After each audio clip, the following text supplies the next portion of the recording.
귀한 찬양에 감사합니다. 하나님께 영광을 돌립니다. 아멘.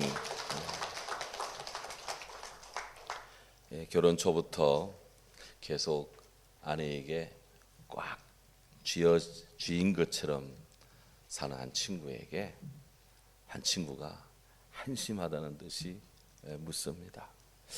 난 자네를 보면 아주 답답해 죽겠네. 왜 또 그러나? 생각을 해보게. 솔직히 자네 집에 가장이 누군가? 그 친구가 망설임 없이 답합니다. 글쎄, 전에는 아내가 가장이었는데 딸내들이 자라고 나서는 완전히 위원회 방식으로 운영되고 있네. 좀 많이 웃어야 되는데.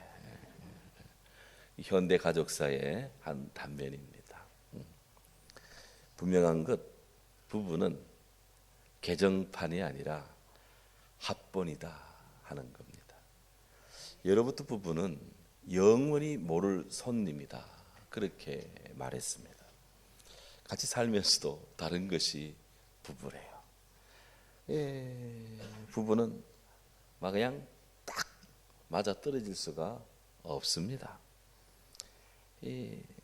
행복해야 될 부부들이 별거 아닌 거 가지고 막 싸우는 거, 갈등하고 막 그럽니다. 사랑하면서도 상처를 주고 상처를 받고 그렇게 살아갑니다. 왜 그럴까요? 출판업자들의 시선에서 보면 이 결혼 전까지는 각자가 자기가 살아갑니다. 그래서 단행본입니다. 그런데 이 단행본을 결혼했다 해서 개정판으로 그냥 그렇게 바꾸려는 것이 문제다.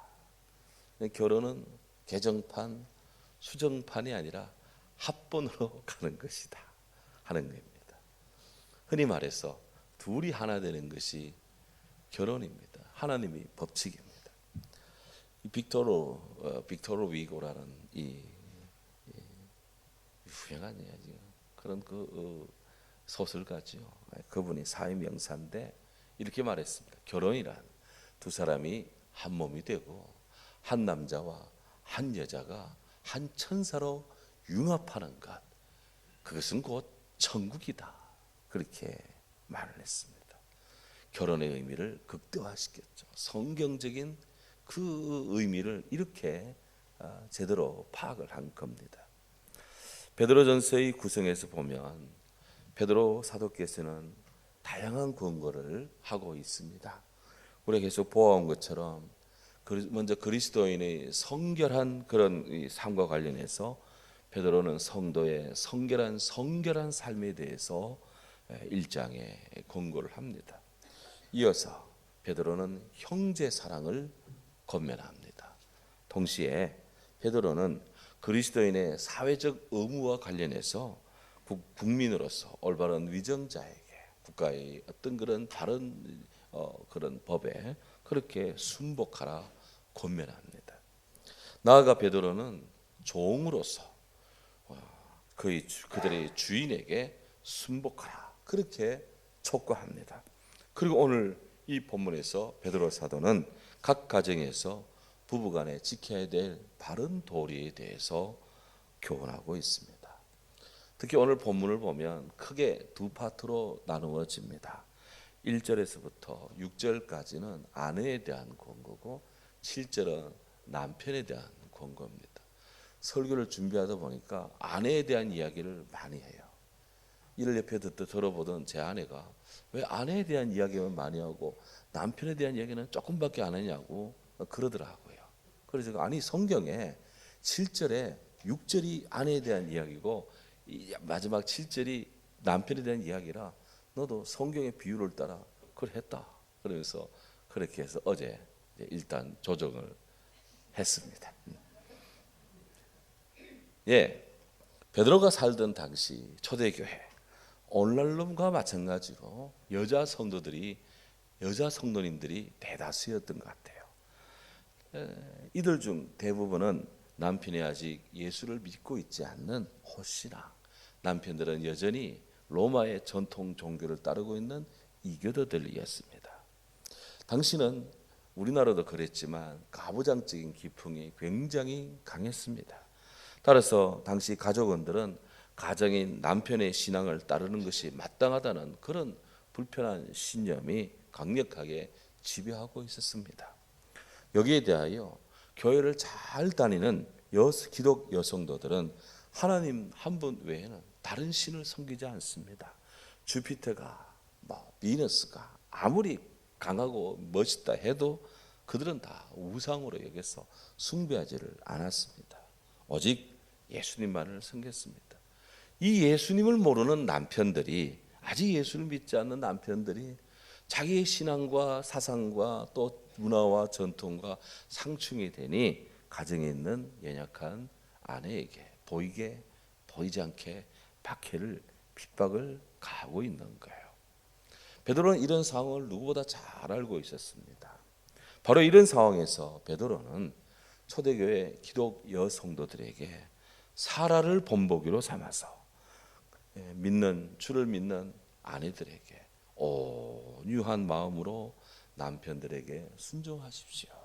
그런 취지의 메시지를 오늘 지금 주고 있습니다. 1절에 이렇습니다. 아내들아, 이와 같이 자기 남편에게 순종하라. 6절에 가서는 사라가 아브라함을 주라 칭하여 순종한 것 같이 너희는 선을 행하고 아무 두려움 일에도 놀라지 아니하면 그의 딸이 된 것이다. 그렇게 말씀하고 있습니다. 아브라함, 인류 전 역사를 통해서 정말 큰 복을 누린 분입니다. 복의 조상이라 라고 할 정도로 그렇게 평가받는 분입니다. 그런 아브라함이 아브라함 될 때 그냥 아브라함이 된 게 아닙니다. 아브라함이 하나님께로부터 믿음의 조상이라고 하는 복을 받는데 결정적으로 협력하고 그 복을 함께 받고 기쁨으로 함께 누리며 주의 사랑과 신앙으로 내조하고 가정을 이렇게 세운 자가 누굽니까? 사라입니다. 사라. 밥사라. 그 사라가 아니고요. 사라라고 하는 이름입니다. 히브리 11장 11절에 믿음의 영웅을 논하면서 사라 이야기를 합니다. 믿음으로 사라 자신도 나이가 많아 단산하였으나, 나이가 많아서 아이를 낳을 수 없는 그런 형편이었으나 잉태할 수 있는 힘을 얻었다. 이는 약속하신 이를 미쁘신 줄 알았기 때문이다. 아이를 낳을 수 없는 그런 여성이었는데 하나님으로 인해서 아이를 낳았다, 이 말입니다. 그래서 성경은 이러므로 죽은 자 같은 한 사람, 여성으로서 아이를 낳지 못한 그런 죽은 자 같은 한 사람으로 말미암아 하늘의 허다한 별, 해변의 무수한 모래같이 많은 후손이 생육하게 했다. 누가? 사라가. 아브라함과 함께 하나님 믿은 이 사라는 아브라함이 어디로 가야 하는지 아직 알지도 못하면서 하나님 명령에 서고 보따리 서고 가니까 아브라함, 사라도 하나님을 믿는 여성으로서, 그리고 아브라함이 이 신앙의 순례를 거듭할 때 그도 아브라함과 함께 동행하면서 하나님의 뜻에 순종합니다. 왜? 아브라함과 사라가 남이 아니고 일촌이고 무촌이고 그냥 하나니까 같이 가는 거예요. 사라는 해서 외국 생활할 때나 약속의 땅 가나안 땅에서 생활할 때나 하나님의 약속을 평생토록 믿고 기다리며 이삭, 야곱과 더불어서 장막에 가고 살아감으로써 하나님 뜻에 순종했다.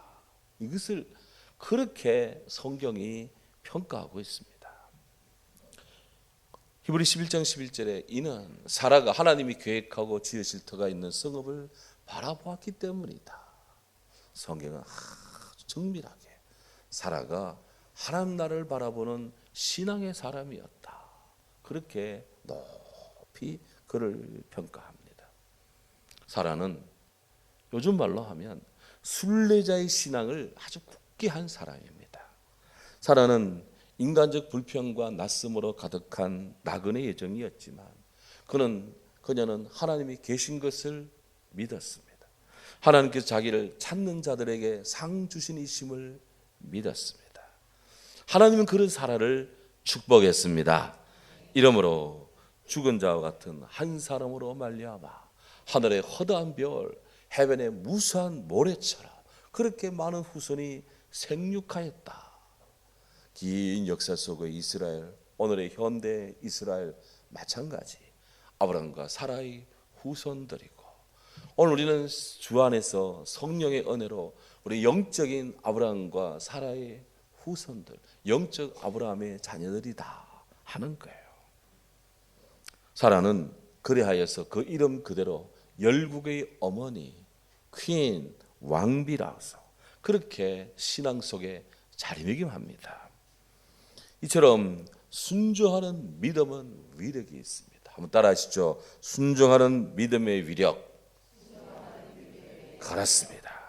성경에 따르면 성도가 하나님께 순종할 때 자손이 번창하는 축복을 얻습니다.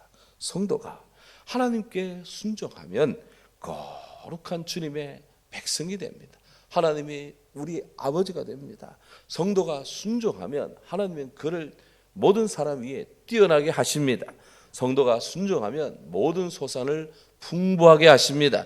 성도가 순종하면 하나님 긍휼을 얻습니다. 성도가 순종하면 모든 일이 형통하게 되는 은총을 얻습니다. 성도가 순종하면 정말 들어와도 나가도 복을 받는 복된 백성이 됩니다. 성경은 말합니다. 누구든지 나의 이 말을 듣고 행하는 자는, 순종하는 자는 그 집을 반석이 지은 지혜로운 사람 같으니라. 아멘. 성도가 순종하며 역경 중에도 하나님 긍휼을 얻습니다. 이 세상도 그 정욕도 지나가되 오직 하나님의 뜻을 행하는 자는, 순종하는 자는 영원히 가느니라. 아멘.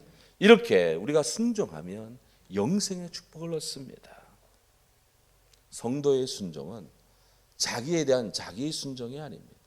성도의 순종은 예수 그리스도 우리 주님의 순종을 본받고 주님을 모델로 샘플로 삼아 주님처럼 주님 따라가는 것이 성도의 신앙생활입니다. 예수님 기도했습니다. 내 아버지여, 만일 내가 마시지 않고는 이 잔이 내게서 지나갈 수 없거든 아버지 뜻대로 하옵소서. 우리 주님, 사람이기에 이 잔을, 십자가 잔을 좀 어떻게 좀 유예하거나 아니면 좀 피할 수 있으면 좋겠는데, 그게 아니라면 십자가 지는 것이 하나님 뜻이라면 아버지 원대로 되기를 원합니다. 이 기도를 드리고 우리 예수님이 십자가에 달리십니다. 예수님은 하나님의 뜻에 절대적인 순종을 하셨습니다. 예수님은 세상으로 본받게 하려고 모든 버릇의 순종을 다하셨다. 요한복음 14장 31절은 말씀합니다. 예수님은 죄로 인해 죽을 인생을 하나님의 구원을 받도록 하기 위해서 십자가에 달려 대신 죽으시는, 우리를 죄 때문에 저와 여러분 우리 모두의 죄를 주님이 대신 죽으심으로 우리를 살리시고자 십자가를 지셨습니다. 주의 순종입니다. 예수님은 하나님과 동등한 분이지만 그렇게 여기지 않았습니다. 자기를 낮추시어 죽기까지 자기를 비우셨습니다. 케노시스, 자기 비하에 순종을 하셨습니다. 히브리서 5장 7절에서 10절에 보면 예수님의 이런 순종의 삶을 이렇게 집약을 해서 말합니다. 그는 육체에 계실 때 자기를 죽음에서 능히 구원하실 이에게, 자기를 죽음에서 능히 구원하실 이 누구십니까? 하나님에게 심한 통곡과 눈물로 간구와 소원을 올렸고 땀방울이 핏방울 되도록 기도하셨고 그의 경건하심으로 말미암아 들으심을 얻었느니라. 그가 아들이면서도 받으신 고난으로 순종함을 배웠어. 우리 예수님이 순종함을 배워서 온전하게 되었은, 즉 자기에게 순종하는 모든 자에게 영원한 구원의 근원이 되시느니라. 아멘. 아멘. 아멘도 또 어디 쓰십니까? 이럴 때 하는 거예요. 이럴 때 아무리 야구 방망이 휘둘러도 공에 맞추지 않으면, 정타를 맞추지 않으면 안타 안 나오고 홈런 안 나옵니다. 하나 앞에 안타 좀 치고 홈런전 치는 성도가 되기를 바랍니다. 아멘도 없다 어디다. 어떤 부흥사님은 입도 없다 어디 하냐 그러더라고요. 우리 주님도 순종함을 배웠어요. 이게 그냥 되는 게 아닙니다. 배워야 하는 문제입니다. 그리고 왜 그렇게 하셨느냐? 자기를 믿고 따르는 자들에게 본이 되고자, 구원의 본이 되고자, 영원한 구원의 근원이 되시고자 그렇게 하셨다 하는 거예요. 그렇기 때문에 우리 예수님의 순종을 배워야 돼요. 우리 주님의 순종을 배워서 따라가야 될 줄로 믿습니다. 베드로는 주님을 믿는 여 성도들에게 보다 성숙된 신앙으로 마음을 온유하게 하고 그 행위를 정결케 함으로써 아직 예수 믿지 않고 있는 불신자 남편들에게 그 아내의 믿음의 행위, 아름다운 신앙의 행위, 예절 바르고 에티켓 있고 교양 있고 범할 수 없는 영적인 권위가 있는 그것을 보고 마음을 돌이켜 예수를 믿어 구원을 받게 하라고 그렇게 권고합니다. 그래서 이 말씀을 합니다.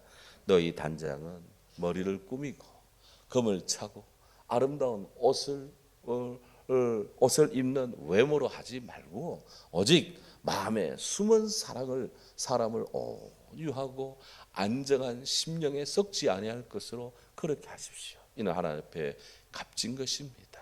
집약하면 베드로는 주의 사랑한 여 성도들에게 내면의 아름다움, 영혼의 아름다움, 내적인 아름다움을 갖추라고 권고합니다. 이는 주의 여성도들에게만 해당되는 건 아닙니다. 우린 주님의 신부로서 우리는 다 이렇게 내적인 아름다운, 영적인 아름다운, 신앙적인 구비를 갖추고 우리는 살아가야 될 줄로 믿습니다. 베드로전서의 이 본문을 깊이 묵상한 시인이 있었습니다. 샘 레벤슨이라는 시인인데요. 그분이 이 베드로전서 이 본문을 깊이 묵상하며 세월이 일러주는 아름다움의 비결, 영어로 하면 Time Tested Beauty Tips라고 하는 그런 아름다운 시를 남겼는데 제가 좀 읊어보겠습니다. 아름다운 입술을 갖고 싶으면 친절한 말을 하세요. 사랑스러운 눈을 갖고 싶으면 사람들에게서 좋은 점을 보세요. 날씬한 몸매를 갖고 싶으면 당신의 음식물을 배고픈 사람에게 나누어 주시기 바랍니다. 아름다운 머리카락을 갖고 싶으면 하루 한 번 어린이가 당신의 머리카락을 쓰다듬게 하세요. 아름다운 자세를 갖고 싶으면 당신 혼자 걸어가는 것이 아니라 누군가와 함께 걷고 있다는 것을 명심하세요. 제가 조금 풀어서 이야기를 합니다. 사람들은 상처로부터 복구되어져야 되며 낡은 것으로부터 새로워져야 되고 병으로부터 회복되어야 되고 무지함으로부터 교화되어야 하며 고통으로부터 구원받아야 되고 또 구원받아야 됩니다. 결코 누구도 버려서는 안 됩니다. 기억하십시오. 만약 내가 도움을 주는 손이 필요하다면 당신의 발 끝에 있는 손을 이용하면 됩니다. 당신이 나이가 더 들면 손이 두 개라는 사실을 발견할 것입니다. 한 손은 당신 자신을 돕는 손이고 또 다른 한 손은 다른 사람을 돕는 손입니다.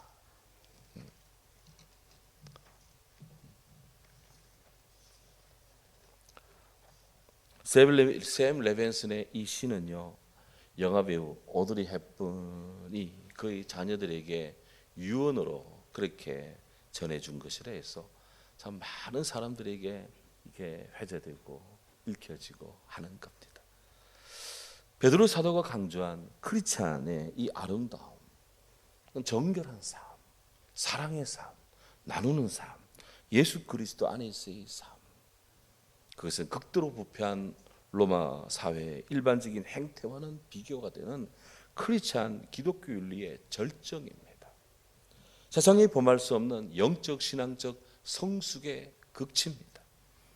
베드로는 주의 성도들이 내적으로 정결하고 성결한 삶을 삶으로써 아직 예수 믿지 않는 남편, 아직 예수 믿지 않는 자녀들, 아직 예수 믿지 않는 세상 사람들에게 그렇게 영향을 미쳐서 그들이 예수 그리스도의 복음으로 나올 수 있도록 그렇게 면류하고 촉구하고 있습니다. 어떻습니까? 예수님 말씀했습니다. 이같이 너희 빛이 사람 앞에 비추게 하여 저희로 너희 착한 행실을 보고 하나님 아버지께 영광을 돌리게 하라. 그랬어. 고운 것도 거짓되고 아름다운 것도 때나 오직 여호와를 경외하는 자는 칭찬을 받을 것이요 그 손의 열매가 그에게로 돌아갈 것이요 그 행한 일로 말미암아 성문에서 칭찬을 얻으리라. 아멘. 이어 베드로 사도는 7절에서 아내에 대한 예수를 믿는 남편들의 바른 도리에 대해서 또한 교훈하고 있습니다. 남편들아, 이와 같이 지식을 따라 너희 아내와 동거하고 그러듯 연약한 그릇이요 또 생명의 은혜를 함께 이어받을 자로 알아. 귀히 여기라. 귀히 여기라.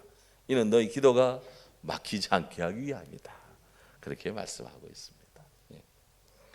베드로는 크리스찬 남편들에게 아내에 대하여 지식을 따라 동거하라 그렇게 말씀합니다. 여기 지식을 따라 했는데 이 지식이 뭐냐? 여성이 남성보다 열등하다라고 하는 당시 로마 가부장적 사회의 그런 잘못된 가치 통념, 그게 지식이 아니다. 여기 베드로가 강조한 부부간에 갖춰야 될 진정한 지식은 하나님께서 아담과 하와를 서로 만들 때 서로 돕는 배필로 만드셨다. 서로 돕는 배필, a helper suitable, 적절하게 돕는 자로 만드셨다. 그렇습니다. 창조 신앙입니다. 하나님이 당신의 아내와 당신을 서로 돕는 배필로 만들었다. 이것 좀 알아라. 이게 지식이거든. 하나님 외에 무슨 참 지식이 있습니까? 어리석은 자는 하나님 없다는 자가 세상에 제일 어리석은 자입니다. 그러고 보면 세계 최고의 무식자는 무신론자들입니다. 그들이 학박사를 하더라도 무식한 자들입니다. 왜? 하나님을 모르고 사니 이보다 무식한 자가 어디에 있습니까? 우리는 하나님의 창조주 하나님, 그분이 역사를 주관한다는 섭리의 하나님, 이를 알고 삽니다. 그러나 우리 성도님들은 크게 세상에 뭐 학위가 없고 뭐 없다 해도 정말 지식인들입니다. 지성인들입니다. 왜? 창조주 하나님을 알고 사니까 얼마나 복됩니까? 할렐루야. 우리 인생들은 남녀를 불문하고 다 연약한 질그릇입니다. 여성들만 연약하지 않아요. 남성들도 연약합니다. 감기 몸살 여성들만 걸리지 않습니다. 남자들이 더 잘 걸립니다. 한번 걸렸다면 뻗어버립니다. 그냥 해서 너무나 연약해. 그럼에도 불구하고 성경은 여성이 남자보다 더 연약한 그릇이다 말했어요. 사실 알고 보면 남자는 흙으로 만들었고 여성들은 남자의 뼈로 만들었기 때문에 여성은 본 차이나고 남자는 질그릇이라 여성이 더 강한 거 맞는데 베드로가 지금 엄청 높이고 있습니다. 중요한 건 여성이나 남성이나 다 하나님이 만드셨어. 그러니까 동등하다, 귀하다. 기독교는 성평등이 아닙니다. 양성평등입니다. 성평등 그러면 남성, 여성 중간에 LGBT 이런 뭐 성소수자 다 집어넣는 게 성평등이에요. 양성평등입니다. 남성과 여성입니다. 남성과 여성. 기독교 성경은 양성평등이에요. 여성이나 남자나 하나님이 다 만드셨어요. 동시에 여성이나 남성이나 남성이나 여성이나 예수 그리스도 안에서 누구든지 저를 믿으면 멸망치 않고 하나님 나라 영생을 얻는 천국의 백성이 됩니다. 이것이 바로 생명의 유업을 동시에 유업으로 받을 수 있기 때문에 동등하다 이겁니다. 누구라도. 성경은 이런 거룩한 영적인 지식에 기반해서 크리스찬 남편들은 그의 아내를 존중하고 사랑해야 한다고 교훈하고 있습니다. 무엇보다도 이렇게 부부간에 성경적인 지성을 따라 사랑하고 존중하며 보호하고 서로 대해야 되는 것은 오늘 성경에 그들의 기도가 막히지 않게 하려 함이라 그랬습니다. 사람과 사이에 관계가 막힙니다. 대인 관계가 뒤틀립니다. 서로 그냥 싸웁니다. 그냥 갈등합니다. 기도가 됩니까? 기도가 안 됩니다. 투쟁 속에 기도가 됩니까? 분쟁 속에 기도가 됩니까? 소리는 지르지만 그게 기도입니까? 사람과 사이에 평화가 중요해요. 화목함이 있어야 됩니다. 아름다움이 서로 나누어져야 돼. 서로 이해하고, 서로 참고, 서로 높이고, 서로 중하게 여기고. 결과적으로 사람과 사람 사이 관계에서의 불안은 하나님과 사람 사이 대신 관계에서도 매우 중요한 영향을 초래하기 때문에 사도는 편지를 보낼 때 늘 평화의 인사요 축복으로, 편지를 끝낼 때 늘 샬롬의 축복으로 그렇게 축복을 하는 거예요. 오늘 베드로 사도는 박해가 드리워지는 그 시대, 초대교회의 저 어려운 상황에서도 아내와 남편과 아내들에게 깊은 영혼의 메시지를 줍니다. 아내와 남편들에게 주는 베드로의 이 메시지는 비단 가부장적인 초대교회 당시뿐이 아니라 오고 가는 모든 성도들, 오늘날에도 마땅히 가져야 될 부부 상호간의 도리이고, 또한 자라나는 우리 어린이들이 배워야 될 가치이고 하나님의 말씀입니다. 따라서 그리스도 예수 안에 있는 주의 자녀라면 항상 먼저 하나님을 생각하고 그분의 뜻대로 순종해야 됩니다. 동시에 남편은 아내는 남편을 주 안에서 인격적으로 깊이 사랑해야 합니다. 그렇게 해서 가정복음화, 가족사랑이, 예수님 안에서의 가정복음화, 가족사랑이 나라복음화를 이루고 동시에 세계복음화에도 기여한다. 한 사람 한 사람이 이렇게 소중합니다. 주님은 이 시대의 모든 가정을 축복하고, 이 시대의 모든 부부를 축복하고, 이 시대의 모든 주의 자녀를 축복합니다. 오늘 우리 사랑하는 성도님들에게 하나님의 큰 은혜와 은총이 가득가득 함께하기를 주의 이름으로 축원합니다. 아멘. 하나님 감사합니다. 은혜와